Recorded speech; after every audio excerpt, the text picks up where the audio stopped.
Bonjour à tous, on se retrouve donc pour la deuxième partie de notre série sur les bases des formulaires en HTML5.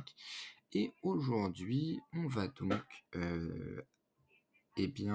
apprendre la catégorie des champs de remplissage, donc tout ce qui est texte, nombre, etc.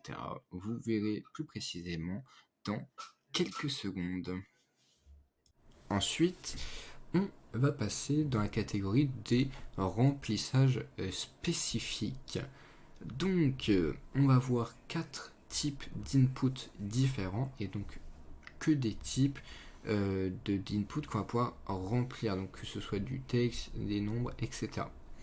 Donc, en premier temps, on va avoir l'input de type texte. Donc, dans celui-là, on va pouvoir taper le texte que l'on souhaite. Donc, on peut le tester.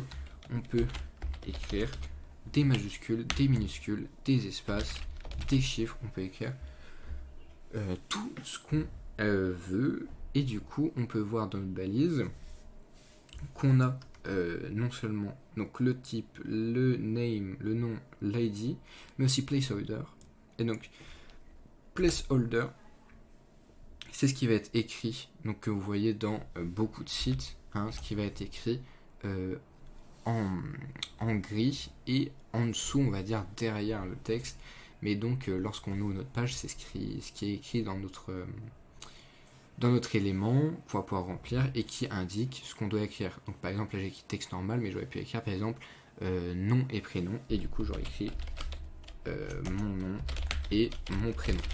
Voilà, et mon prénom et mon nom, pardon. Ensuite, on a donc l'input de type number, et donc vous vous en doutez, on va pouvoir mettre que des chiffres, c'est-à-dire que là, je peux pas vous montrer, mais j'essaye d'écrire des lettres, ça ne marche pas, c'est bizarre que ça marche, mais donc des lettres, ça marche pas, mais par contre des chiffres, ça marche très bien. Et du coup, on a aussi la spécificité à droite d'avoir les petites flèches pour augmenter et en enlever, voilà. Donc voilà, là c'est spécifiquement pour les chiffres.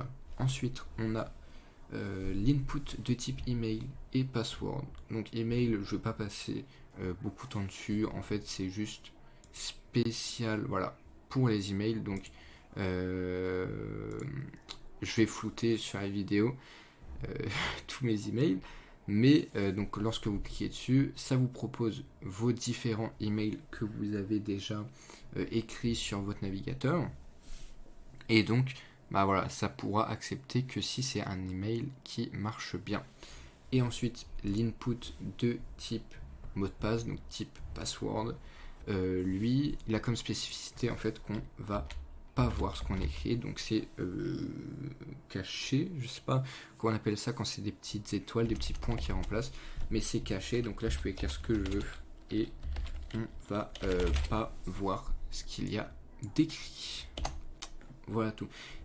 Et si je me trompe pas d'ailleurs, si le site sur lequel cet input est émis, donc ceci, si le site n'est pas sécurisé, si je me trompe pas, et ça vous affichera que le site n'est pas sécurisé et que c'est dangereux de mettre un mot de passe donc sur le site web.